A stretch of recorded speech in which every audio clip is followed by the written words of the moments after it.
Hello, everyone. Art Wilson Y. We Y. And what I was thinking of doing today was giving you a little history that reaches back into the 1800s, and maybe I'll just tell you a little bit about my family connections and all that kind of stuff, and like with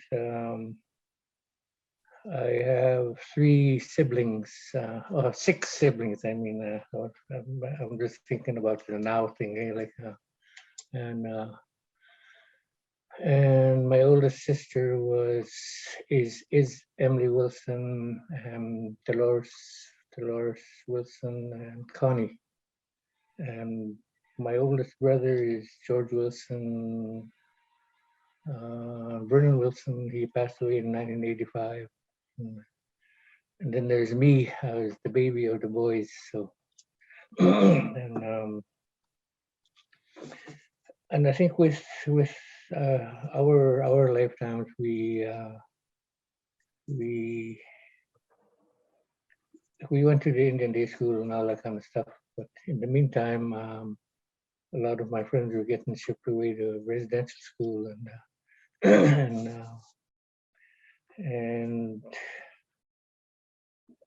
I guess in talking about my grandfather, my dad's dad, I think it would be interesting for my family to hear that, and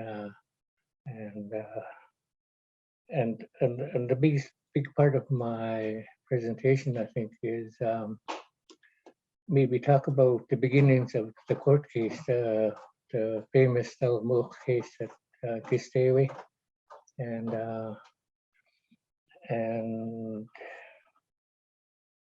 I think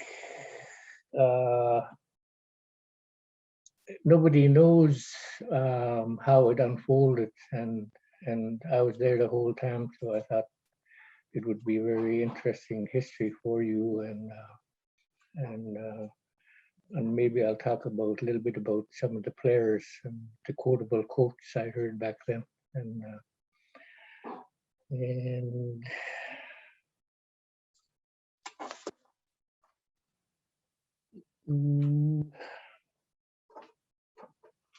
we'll see how far I go here, and I think in the beginning I'd like to probably talk about the Bini prophecy, and I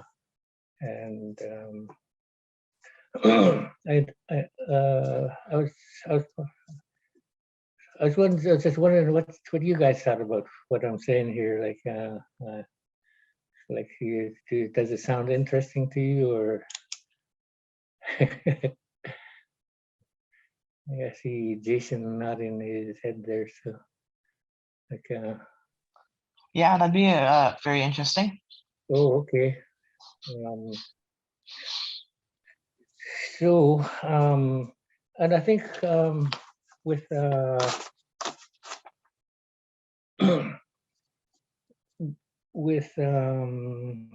maybe I'll start by I used to sit down with my grandfather. I was a little 6-year-old or something like that, and he used to sit by the airtight stove. He used to sit there and sing, and every once in a while he would be gone, and I wouldn't. And I get curious and ask him, well, where did he go? Yeah, Ndawlayin. That's what I said to her. It says, where did you go? Ndawlayin. Oh, God, Wilpswanas. He said, God means he's telling me where. God, Wilpswanas was that little healing lodge they had up above the village here. And I want to go look for it sometime and see if there's any remnants of it left. And he would come back, and I would ask him more questions, like I asked him if he was a halite, and he's one of the healers, and he said no. He said, I do what I do is like you're sitting there singing, and he said, it's my gift is singing, he said, and that's what I do. And I sing for the halites to provide rhythm for their healing. And the other thing he said, I also sing for the warriors, he said. And and then he started talking about Beanie, like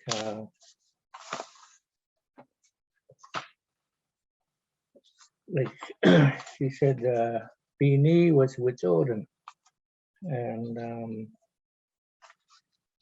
he drifted into Gitxsan country, and he was very well accepted by the Gitxsan, and he was probably the forerunners of the alliance of that followed, and because quite often the warriors would accompany these healers, and I know that my grandfather named all the warriors back then. I should try to write down all the names that he was telling me. Like some of the warriors in the West were Shu, he said, and then there's Khalis Khalan and Gitxsanimx, and then there was myself, and then there was Chiye and Skabek. He named all the warriors, and and he was talking about Johnson's blanket, and he said, you see the weasels on his blanket, he said, his blanket is called Kuis Yakakalin. Kalin means you're going to sneak in on enemy people and study them and go back to the warriors, and then it was my job back then, like my name back then was to say, this is when we attack, this is why, and all that kind of stuff. And then Granddad said, you see the weasels on your blanket. It's not my blanket then, but it was Jonathan, and he said, the weasels are brown in the summer and they're white in the winter. And when you're doing your job of sizing up the enemy, he said, they don't see you, he said, because you change colors. and so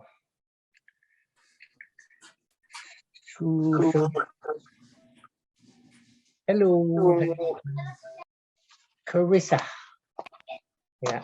Hey, Uncle. Hi.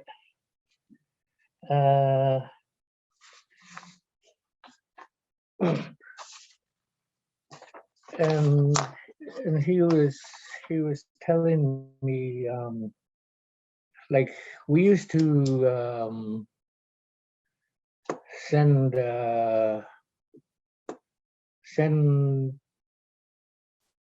messengers to the Witch-Odin when we needed them, he said. And these messengers were like marathoners, he said. They were like, they would get the message within a day, and then by the second day the Witch-Odin would be here, and he said that we met at the Saskwa, and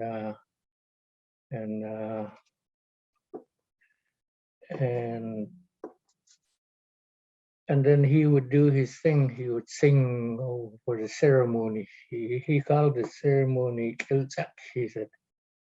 There's one bowl in the middle of maybe a table they had or something, and like and they all drank from that same bowl, and that means that they were going to go fight in unity. And he said, my job is to sing for these warriors to dance and get ready. And when the Wujodin summoned us, he said we gathered at a different place, and I can't remember the name of the place he was talking about.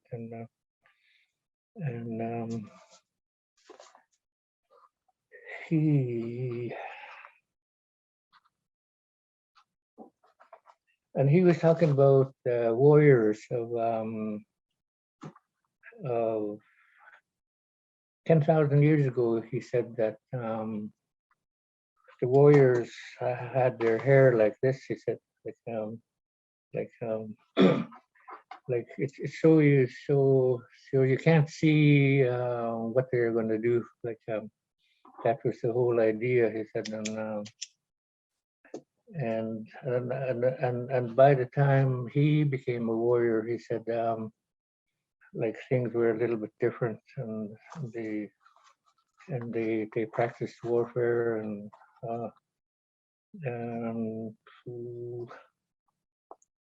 and I think when you're a warrior, he said, you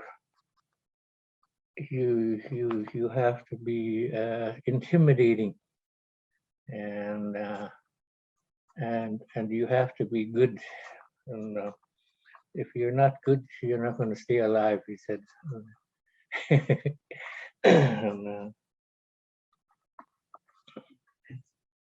and he was talking about fighting this is out. He said, like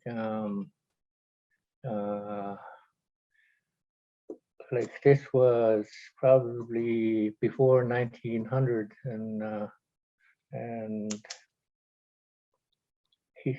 this was these dissolved were guards. They were guards for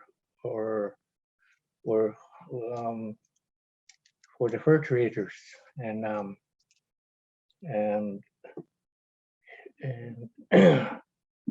and they brought guns, he said, and we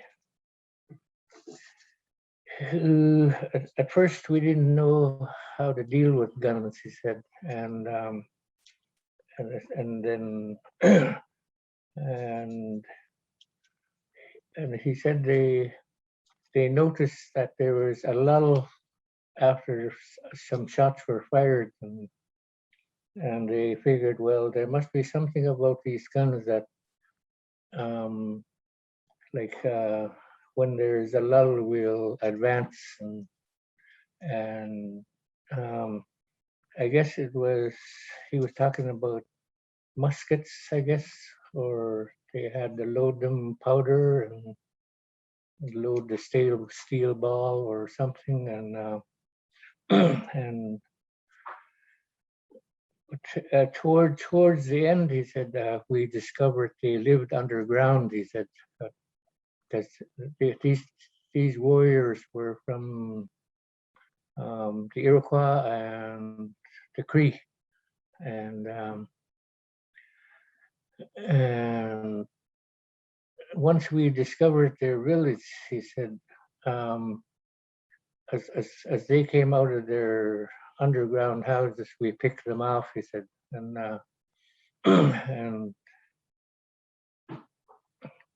and so I guess that was the end of the story with that, and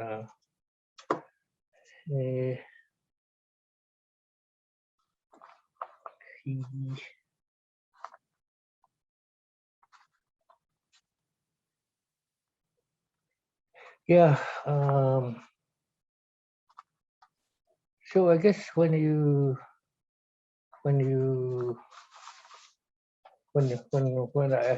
started talking about Beanie in the earlier, and like he was a highlight from the widow, and I don't know if my grandfather actually saw him, but he might have been here in maybe around 1700, maybe. What would be my guess?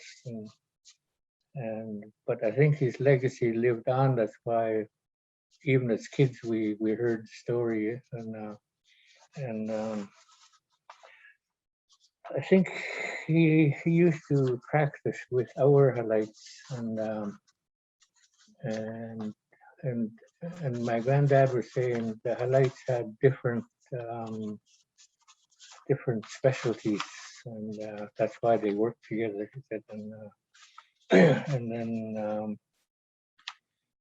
there was one day they said that Beanie went up the mountain, and they had a kind of a standard time of how long their vision quest might last, and maybe 4 days, maybe. But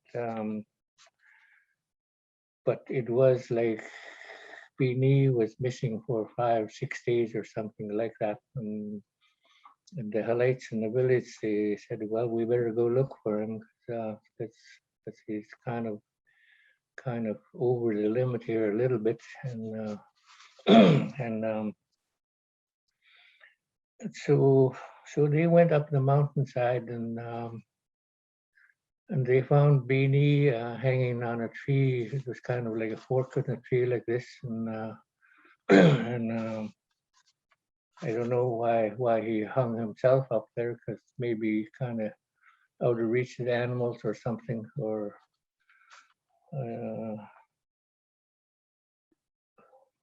I guess they do things for different reasons.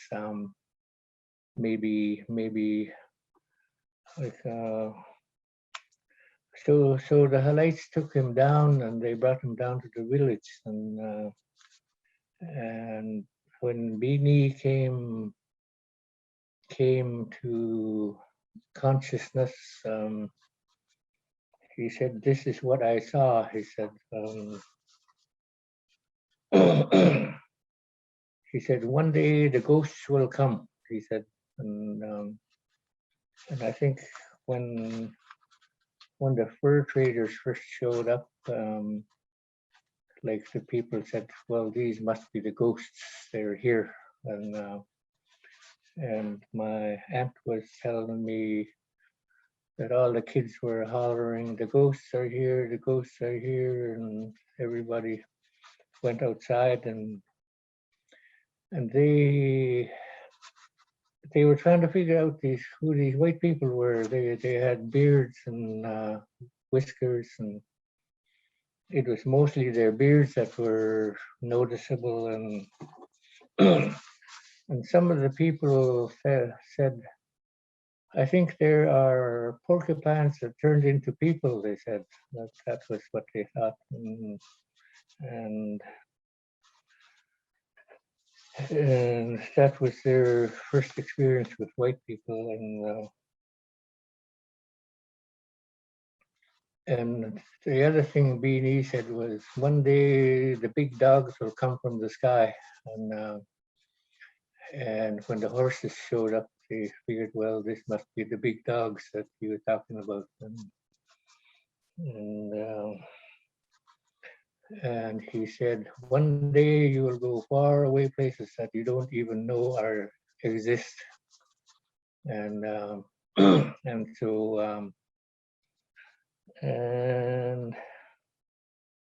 and he was talking about the airplane, and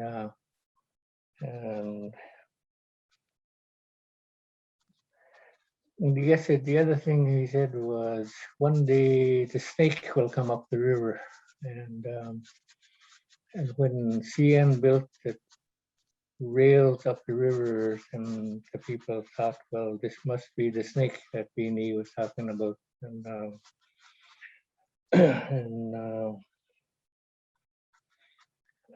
the other thing he said was, one day the bent boxes will talk, and when the radio came in, they say that this must be the bent box that can talk. They said, and the TV and all that stuff.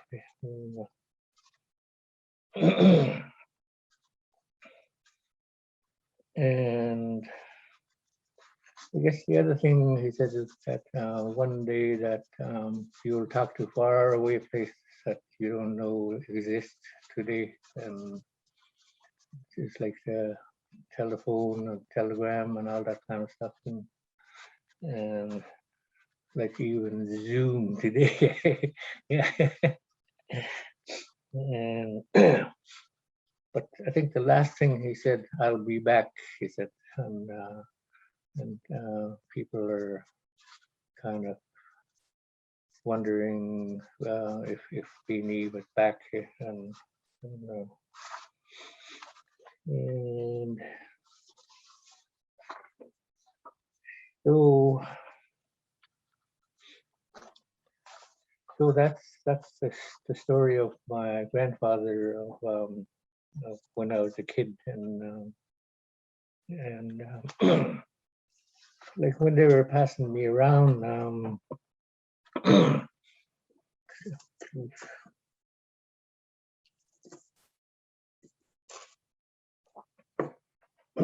you know, just,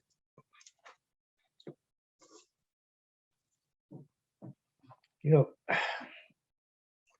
I I have to collect myself every time I talk about it, and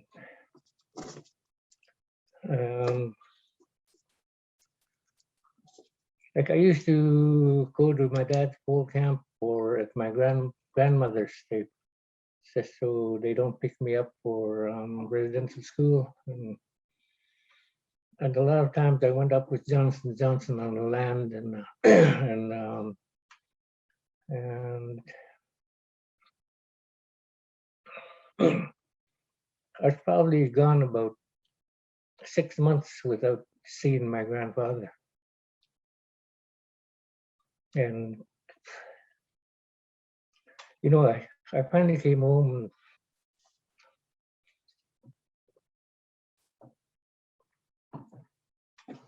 and I asked my mother where's she at.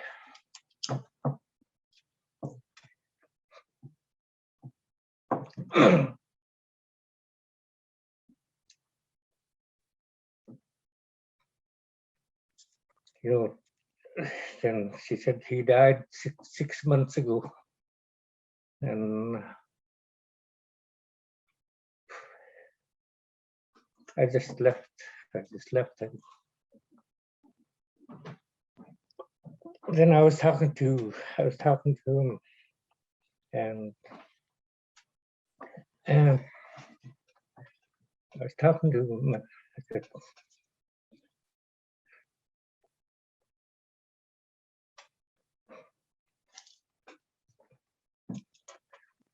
apologizing to him that I wasn't there. You know, yeah. So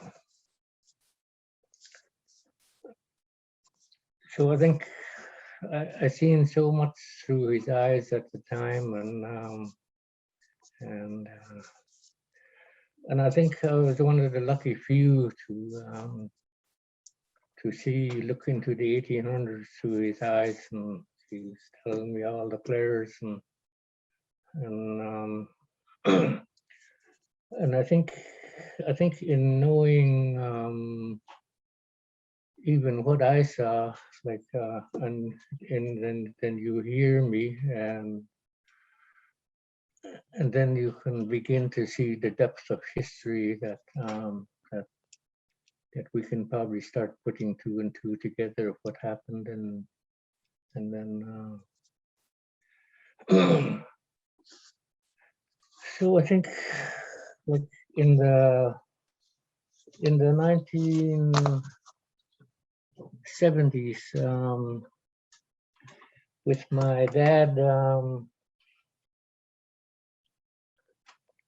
like he taught me how to work, and my first job in Kittencool was working for Art Derrick at the time, and Walter Derrick, I guess. my first job was peeling poles, and You want that one? I think it's Close to that, that's how no, you must have that one. I'll turn mine down. Okay.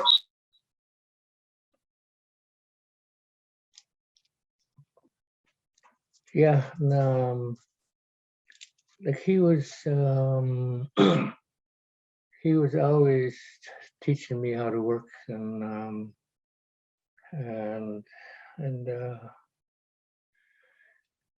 he had a team of horses, and Wilfred Gowa and Alfred Latz worked for him, and he was always telling me, there is nothing you can't do, he said. There is, can't is not in our vocabulary, and he was always telling me, you guys, you watch the people that are the best at what they do, and it's like going to school, he said. And he says, if you look at Silas Johnson, he said, he's the spokesman for the village, he said, at that time. And and then he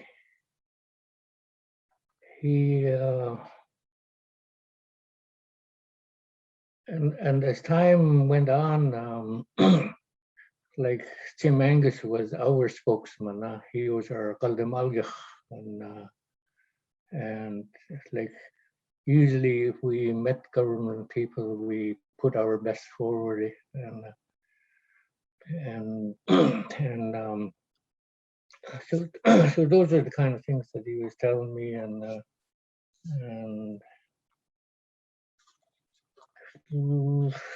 when the court case started, the chief started the meet, and I used to be the driver for Dad and Mary, and when the whole thing started, Billy Blackwater Sr., Steve Robinson, and Dan Michelle, and Alfred Joseph, they were one of the key people that got it going, and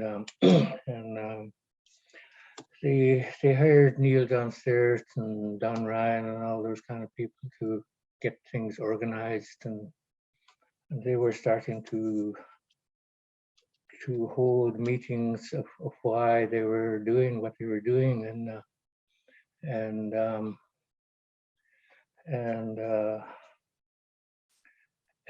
in the early meetings, Albert Tate used to say, "Not one square inch of this land belongs to the white man," he always said. And they were talking about why they were doing what they're doing, and the other thing that people like Mary Johnson, he said, we're like pigs. He said, we're like pigs corralled in the reserve, and our kids are killing each other out there, and we have to do something about it. And then and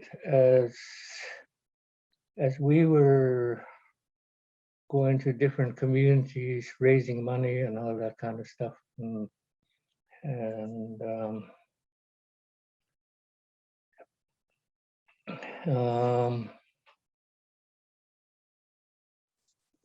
like there were others like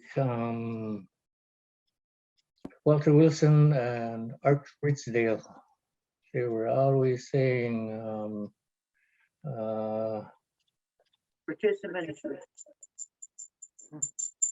yeah, we have to have unity. They said, like, but like we can't win if we don't have unity. That was their big thing that they were doing, and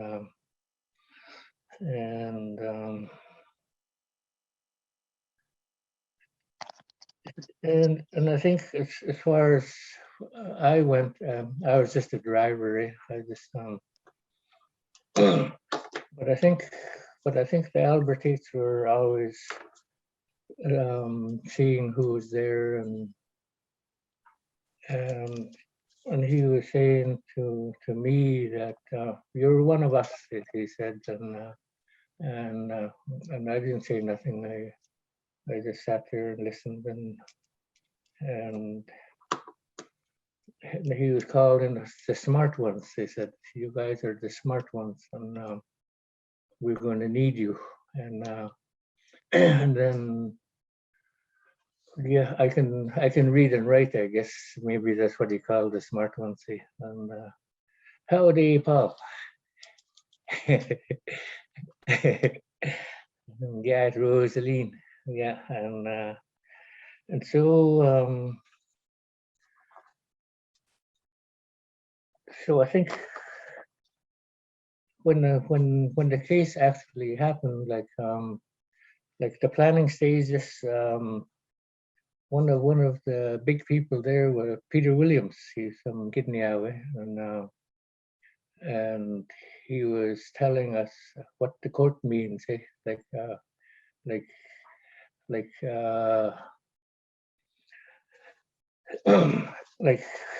we're not going to one court. He said we're going to go to 2 or 3 courts, and he said there'll be the local court, there'll be the provincial court, and then we're going to go to the Supreme Court. And then, but there are other things that we have to keep in mind. He said there's the Calder case, there's other cases that say that we have title, and even if the courts say that we have title, nobody has given meaning to those words, he said. And in our case, we'll have to give it meaning. And then he went back to the Royal Proclamation of 1763 of, I don't know who it was, King George or,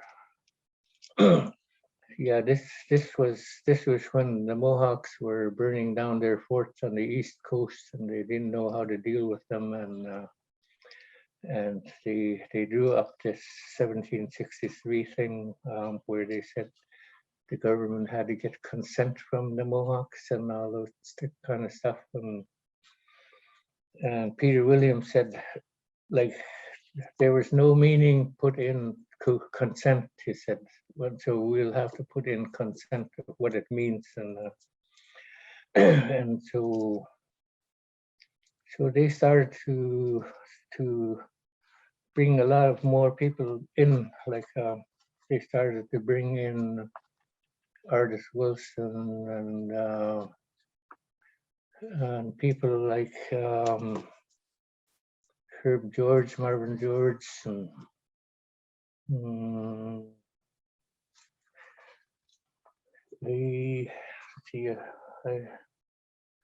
Victor Jim, and there were others. There was Gordon Sebastian, and like there, my notes are a little bit jumbled here, so I think there was people like Kathy Holland, there's Jean Joseph. They were librarians, and then there was Vicky.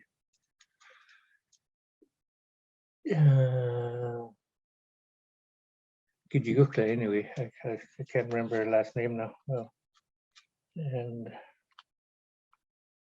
yeah, there were different people like that, and they were the ones that Albert Cake was talking about, the smart ones, they called them, and so they broke into committees of the litigation team, and then there was the fundraising team, and then we started to raise money, because the first question that the chiefs had for Peter Grant at the time. He was our only lawyer at that time, and how much will this cost? And Peter Grant said about 13 million, something like that, and so the chiefs kind of set up these committees for fundraising, and I was one of. I probably sat on all the committees back then, and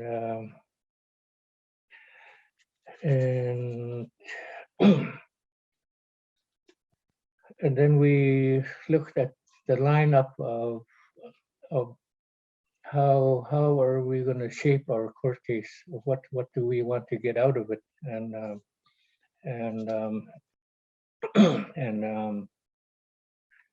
then we started to look at the lineup in the court case, and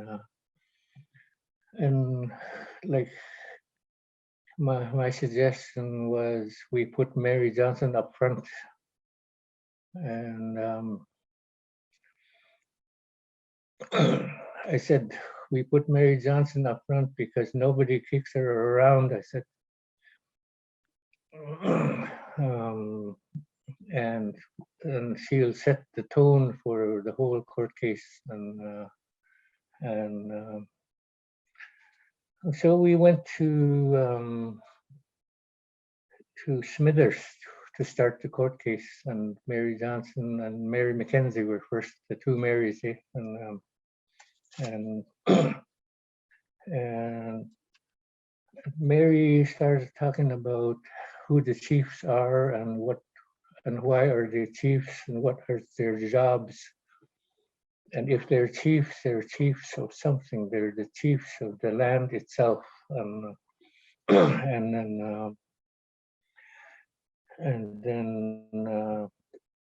then she was starting to describe some of the ceremonies that the chiefs have, and then since she started to say these are limk oi, and this is why this limk oi has to happen, and so she started to sing the song, and then the Judge McEachran says, "You can't do that," she said. And then Mary did it anyway. Yeah. Like it was like what I said, like you don't kick Mary Johnson around, and Don Monet and artist book tells you pretty good on there, and then when hello and and like when the judge said you can't do that, that's what she said to Mary Johnson, and then Mary sang anyway. Like she finished the song and she explained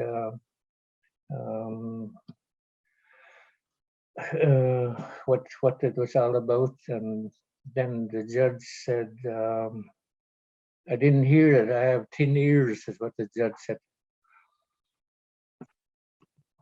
And then Mary didn't waste any time, "And I have a can opener," she said.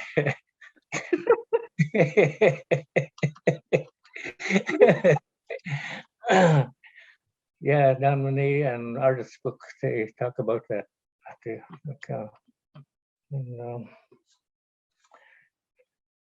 So the case moved on to Vancouver, and so we had to do more fundraising, and I think for myself, I probably did about 80 prints and maybe 100 copies each, and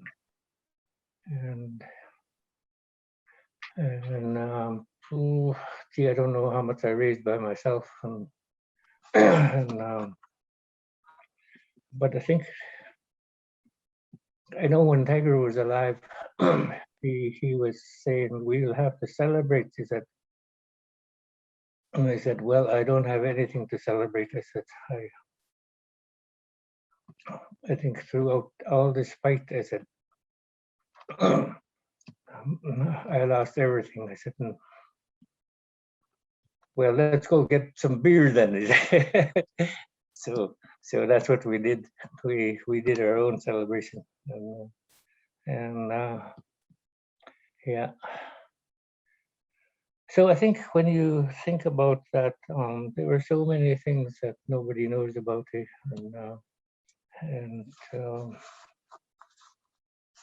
and when you think back of those chiefs like Mayor Johnson, Albert Tate, and all those guys, Walter Wilson, Stanley Williams, and there's like when we did our fundraising, when all the villages got together, like we would put Stanley Williams in charge of the fundraising part, and he would put the pot on the table, and he would put $100 bill in there. That was, he was setting the tone for like the rest of the chiefs have to measure up to him. It's like and because Stanley Williams was one of the strong people at that time, and he kind of helped really give leadership to everybody. And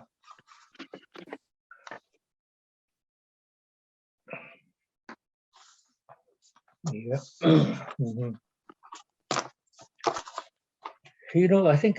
I think in hearing some of the details of what happened back then,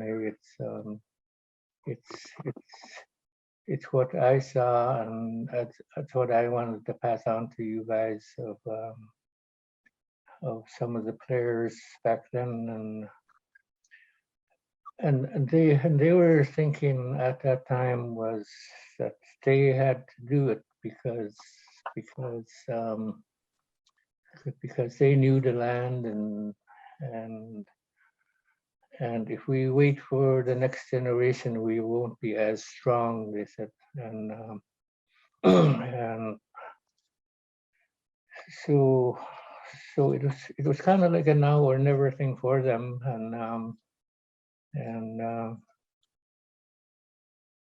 ooh,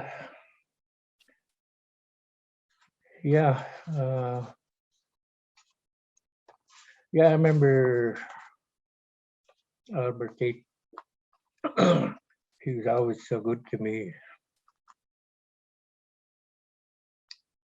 He said, I saw that kid on the land when he's knee high. He said,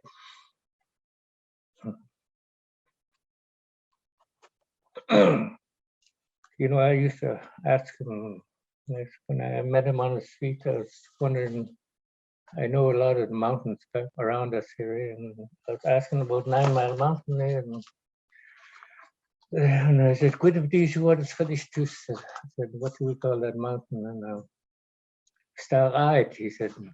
And if you look at 9 Mile Mountain, it looks like one side of a feather. That's what he said.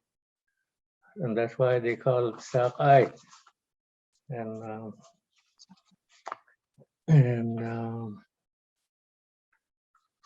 so I think with all of those, there was all of those kind of people that you've seen. They teach you something.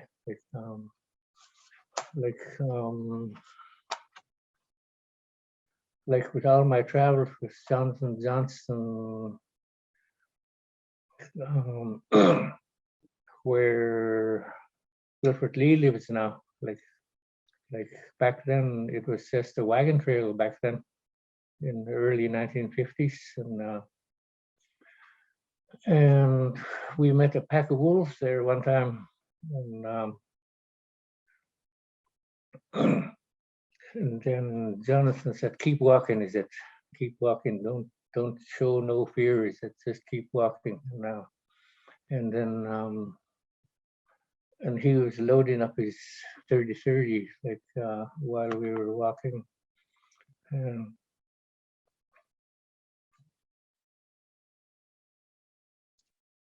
he said they know how to get scared too. He said like if we turn it around now, he said we're going to be a free meal for them. He said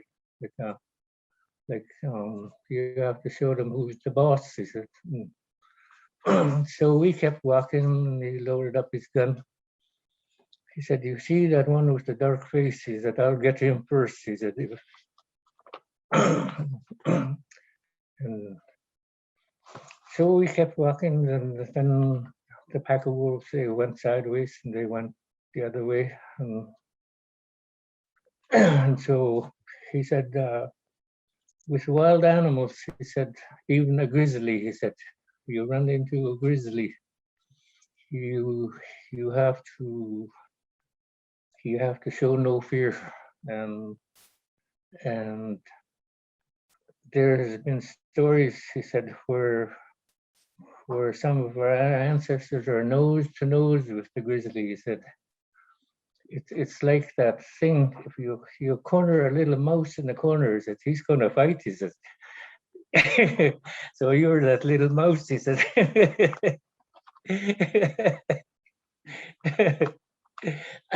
So he was saying, like, there are so many things that you think about how you're just going to get gobbled up. He said, it doesn't work that way. He says,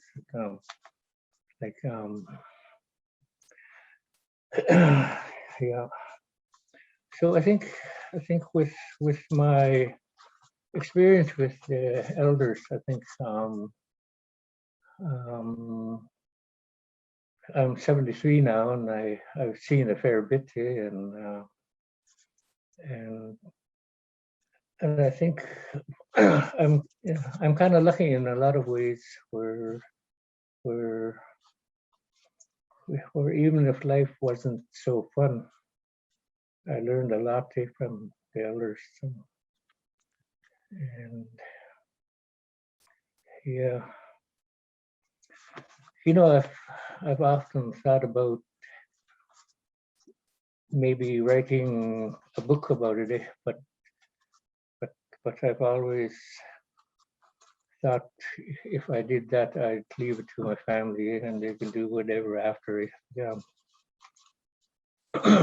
like I was always thinking, I don't want to do anything to try to get famous or anything like that. It was just, yeah.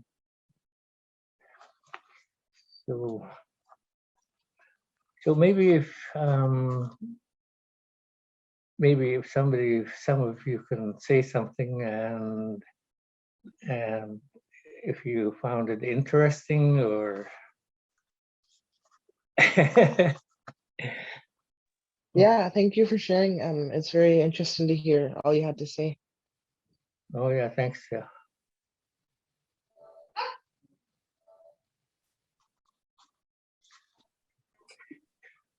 I love listening to you, Uncle. Oh yeah, thanks. Yeah.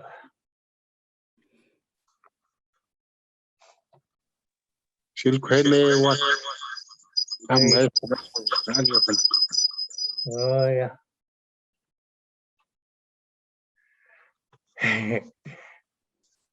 I think one of the things that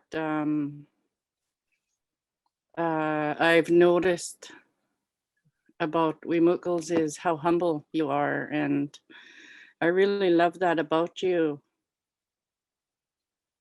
And I'm really glad that my daughter has been learning from you.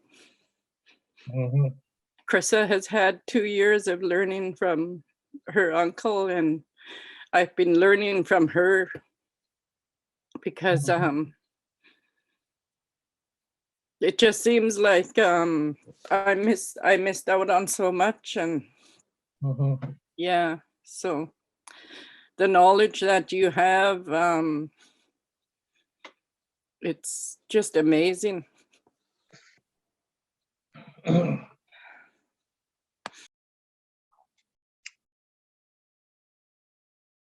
yeah, I guess a lot of things kind of rub off with like even when you hear about my dad's soccer days, stuff like that,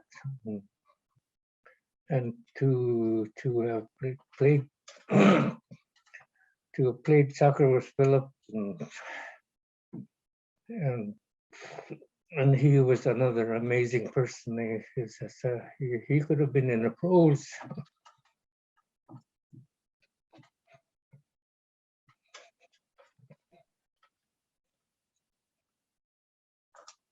Yeah,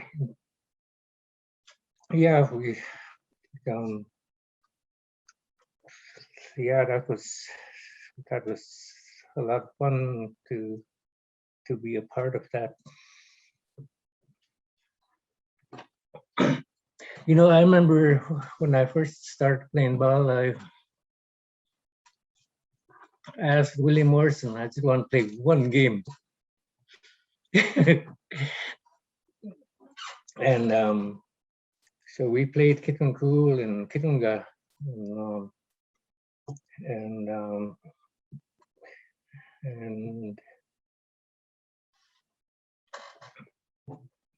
after the game was over, George Williams, he's one of the old pros in Kittunga, and he's asking Willie, "Who's that kid?" Is it? He said, "Stanley Wilson's kid."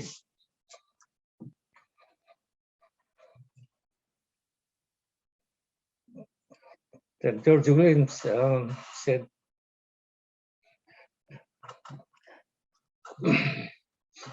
he said, "What's he doing on the second team?"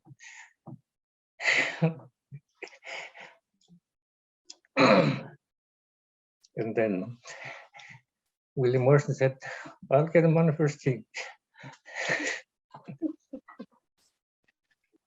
Oh, 12 years later, I was still there.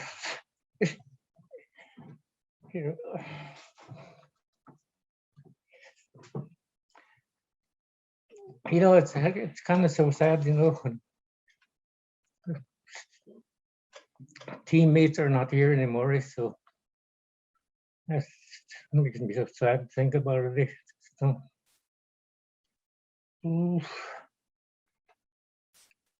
yeah, it was, you know, I try not to think about it all the time because I'm kind of just the way I am right now. I'm just, it's tough to think about. Yeah.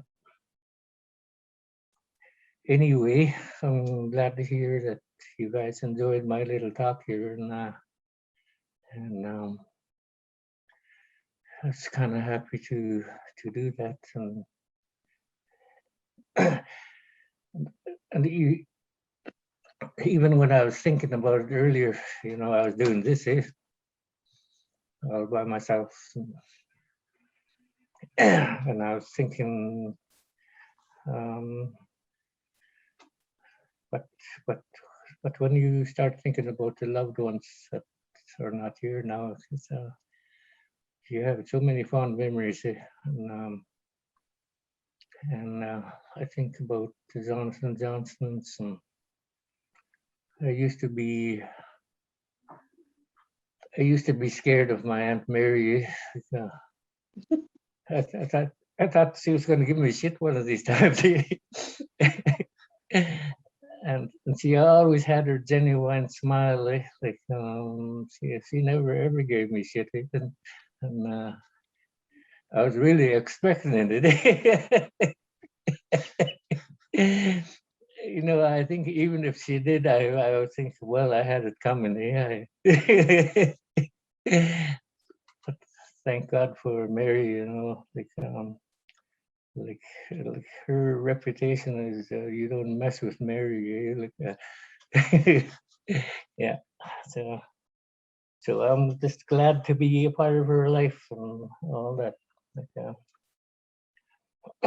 Yeah. I just I'm glad I made it through here because it's when I thought about Granddad and all of my friends, and I have to bring them up while I'm doing this here, and it's kind of heartbreaking to think back, because they were very special people. Yeah. Well, I'm glad you guys enjoyed this. Uncle, I just wanted to thank you for this because it's because of COVID, we haven't been able to go home in any capacity. And knowing that we only have yourself, Uncle George, and Auntie Emily left in our family, it's really good to connect with you. Yeah. And it's really important that making sure that we continue to have those family ties, because we have lost a lot of the connections. And I think it's important that series like this, I really commend Colin for doing this, because I think it's a great way to keep the family connected and knowing a lot more about our own history. I know that Mom would always share with us of the struggles, but knowing now, like the sacrifices that you guys made, and the impacts of residential school, we're still here as a family and we're still here as a community. So I just want to say thank you for sharing. Oh yeah, thank you too.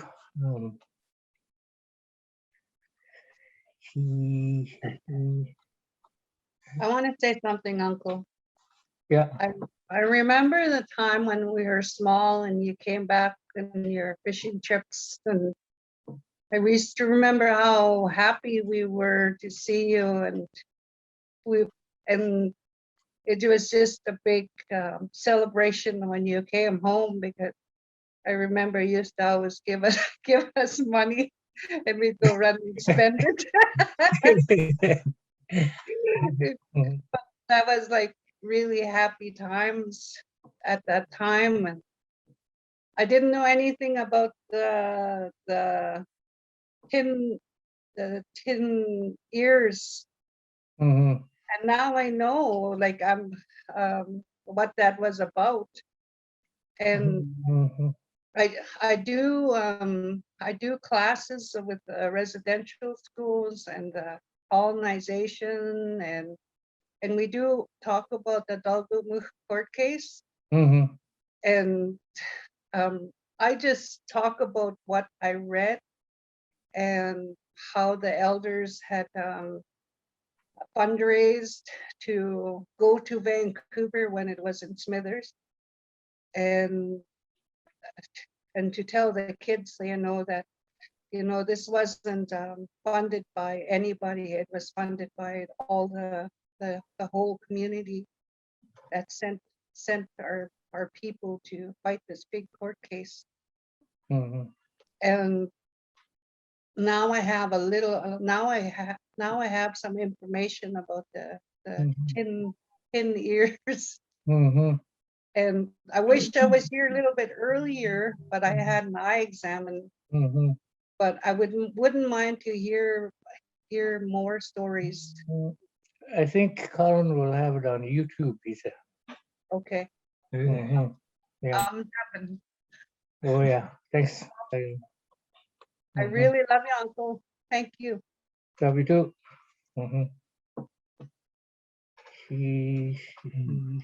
So it's 5:06 now. We Mughals will be back next. Hani Gurausa. Yeah. We're gonna make some country songs in Gitxsan. It's about your lost love. We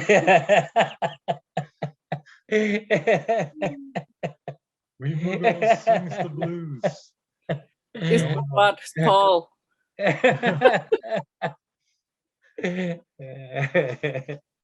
Uncle, I just wanted to say I love you, and nice to see you, Colin, and nice to see Carrie and Marilyn and everyone else today. And I'm coming from Memphis, but I'm living in Dallas now, so this is so cool. The best thing that I got out of this was how everyone in like the thing that you mentioned that I take away from this is you give the best person to speak for you. So that is amazing. So thank you. That was something that I'll remember. Yeah, thank you. Love you too.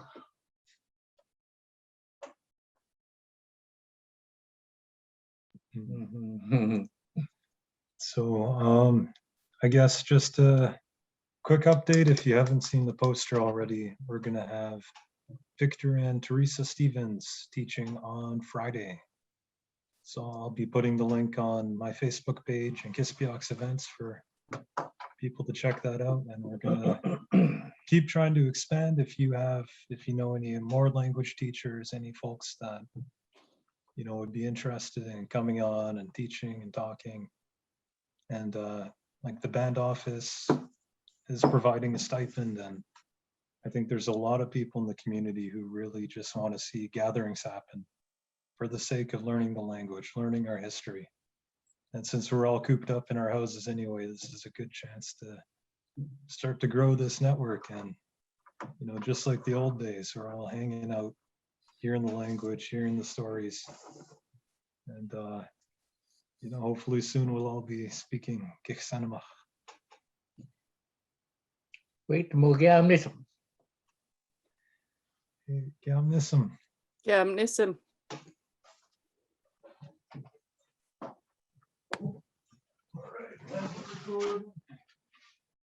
All right.